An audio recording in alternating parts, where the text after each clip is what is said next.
Hello, ladies and gentlemen. Today is a very good day, for in the community of lesser-known authors and the people who read their stories, it's always an unspoken hope that a person can make a life for themselves and eventually climb the ladder of success doing what they love to do here. Well, one of our own has finally taken that one giant leap and has been published. Aaron Shotwell's new book, Pleasant Nightmares, is now on sale on Amazon. In celebration, I'll be reading one of his stories today. And if you find yourself in a position to support Aaron, please buy one of his books, either a Kindle file or a paperback, with the links provided in the description below. So, without further ado, They Die Nameless by Aaron Shotwell. My name is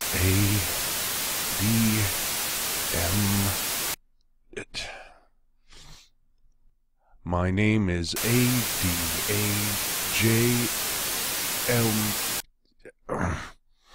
My name is D-A-M-A-M.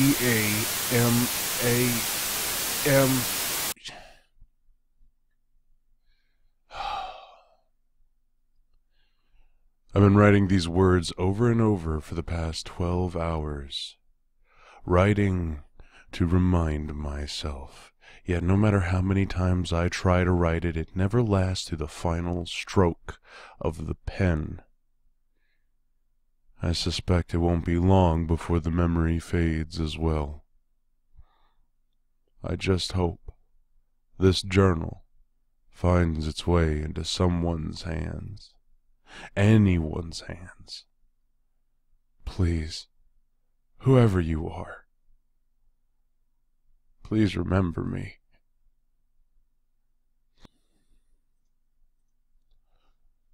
June 5th, 1964.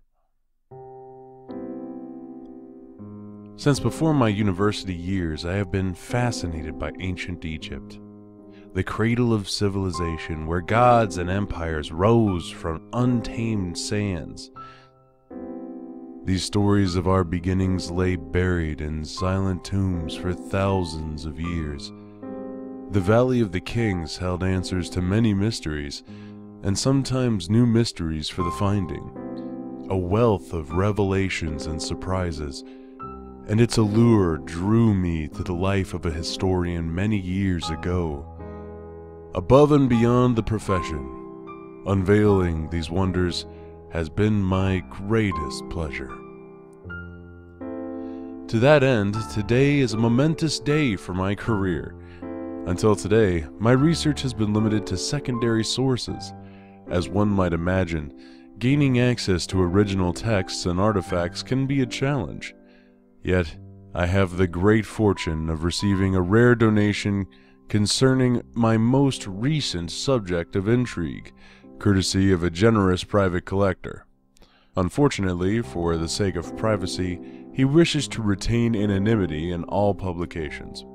Still, though I cannot credit him for his contribution, I am most grateful. My current work involves the end of the 18th dynasty, family line of Akhenaten, and his controversial rejection of the old pantheon. Their reign is generally accepted to have ended with the death of his son, Tutankhamun. However, the contents of the boy king's burial chamber would suggest otherwise, namely the two fetuses buried alongside him, each in its own sarcophagus. One died in what appeared to be its 7th month of prenatal development, the other in its 5th.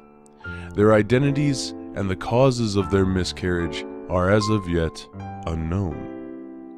My anonymous benefactor will be supplying me with those very same sarcophagi. Per request, he has sent them to my office at the University of Southampton. Hopefully, their examination will provide me with a valuable lead in answering these questions once and for all. The package will arrive by the month's end, and I am eager to begin. June 29th, 1964. The package arrived this morning, though in a rather precarious state, I must say. Left unattended at my office door rather than the security desk as requested. The package itself was less than sturdy, hardly adequate protection for such priceless treasures. I'll be sure to voice my concern to the delivery company in the near future. The artifacts are no worse for the wear, however, and they are beautiful indeed. My benefactor kept them pristine. Clearly not in a dusty storage facility as I might have imagined. 2 tiny sarcophagi, adorned in gold and black, each containing an even smaller sarcophagus like Russian nesting dolls, and their shriveled remains would have rested therein. I had expected them to be brittle, yet they weathered the ages with surprising integrity. Unfortunately, the bodies themselves are unavailable to me. They are closely guarded at another facility, granting strictly limited access, and rightly so. Regardless, the coffins alone are a promising starting point in my research all the same. I will begin my work at once. July 10th, 1964. The coffins have been in my possession for over a week now, and they provide more questions than answers. The photographs I had seen before their arrival show no obvious signs of identity, so I suspected a more careful examination would be necessary. Yet they've yielded nothing.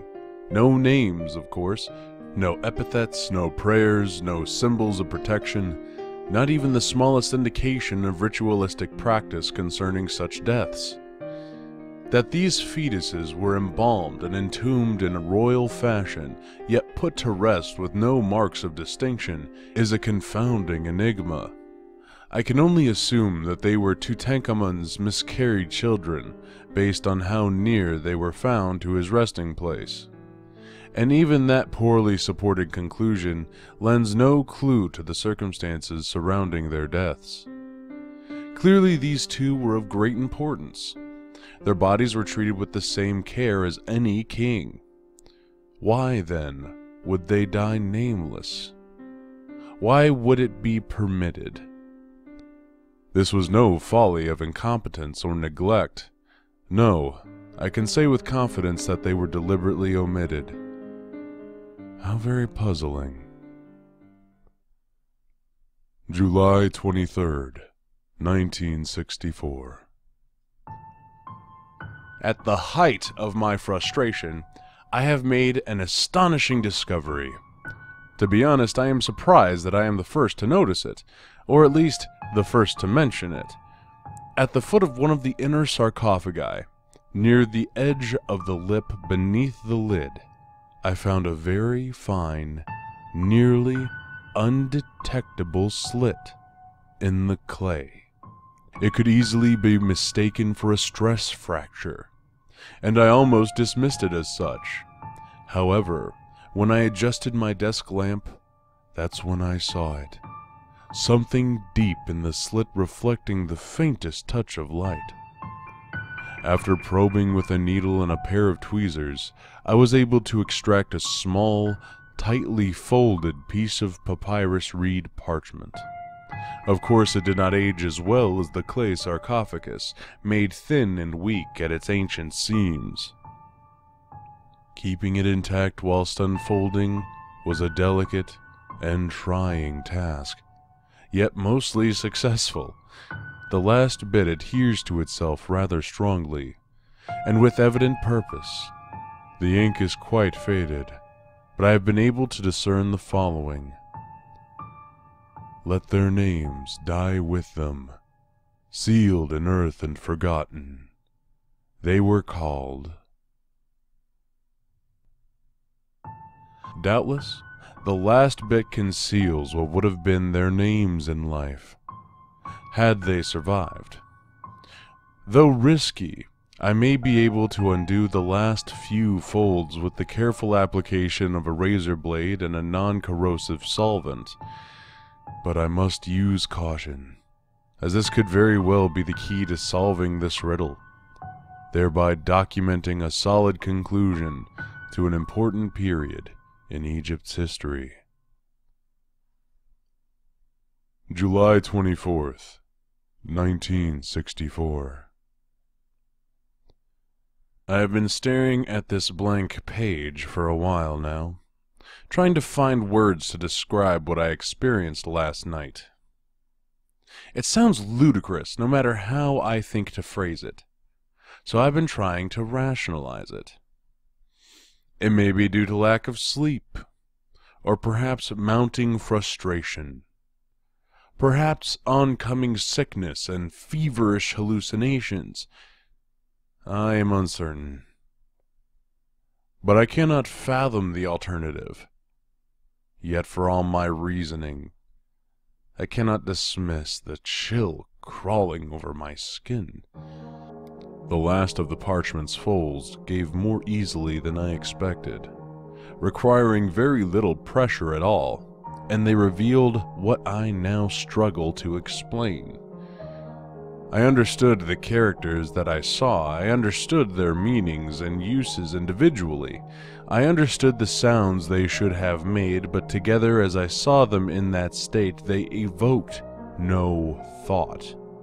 Only a dense fog of confusion, and any semblance of meaning dissolved from my mind the moment I looked away. Even as I attempted to copy the characters I saw, to put them to paper, I found that I was unable. I understood the lines that composed them, yet I could not move my hand to recreate them. It is as though these words, these names, refused to be repeated. When I unfolded the last bit, I swear that I felt a gust of cold air rush over me.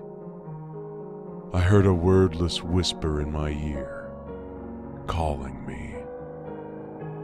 It is a peculiar feeling, and as I labor to overcome it, I feel something dreadful surrounding these names, something dark. What in the world have I disturbed?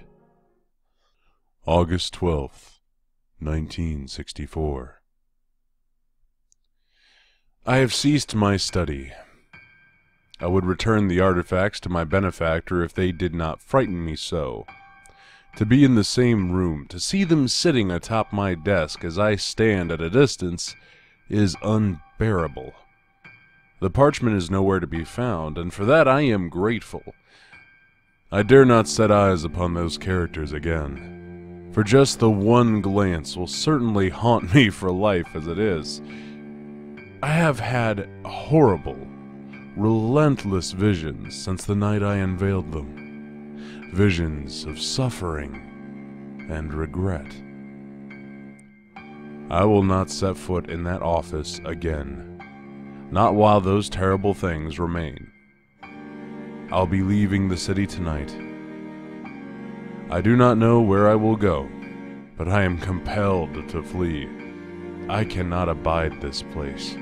It's been tainted. I saw the jackal last night. He spoke of false gods. October 18th, 1964. I'm running now. Not home or anywhere specific, just away. I have to keep moving or they'll find me again. The two little girls with silver crowns watching from the darkness. Wherever I go, they find me and the shadows rattle like scarabs beneath their feet. Always the smell of sand in the wind and they appear before me. They tell me they bring the wrath of the lion, the justice of Sekhmet. They tell me their names, a sound my mind cannot understand or tolerate, a sound not for the living. I must run. Their names torment me. No gods before Ra, as are his faithful. So is the fate of the Aten. December 6th, 1964. I returned to the university today, perhaps in the hopes that I may appease the dead, that I may somehow give their names back to the void, and the unborn daughters might leave me in peace. I returned as a stranger. Colleagues had forgotten my name. Old friends had forgotten my face, and my office, where my curse began, had never existed. In its place I found nothing more than the wall connecting the rooms that once sat to its left and right, a wall yellowed with the same age as the building itself. I'll find no asylum here. I will move on, but I grow weary, and the Lion Woman awaits my resignation. May 30th, 1965. The months have crawled by, stripping away my former life little by little. I am without a home. I live in my car and I steal to survive. Nobody seems to notice me anymore. They forget me as quickly as they see me.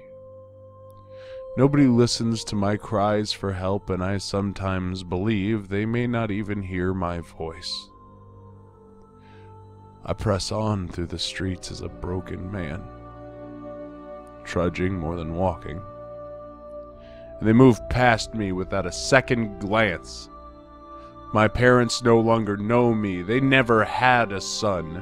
I have become a ghost, a lost cause with nowhere left to run.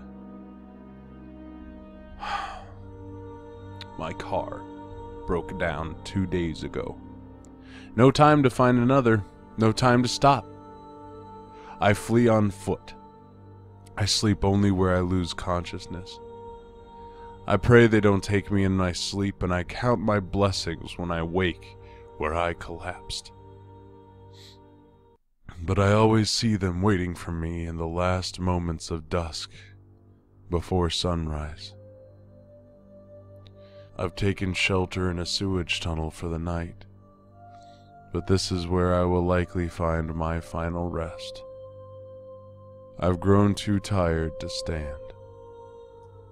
I cannot go on.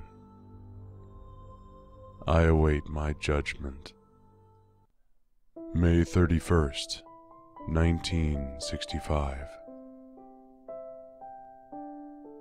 When the sun last set, Aten's gaze turned from me as it did from them. The boy king came to me, adorned in his burial garb, and he spoke with the hiss of the cobra.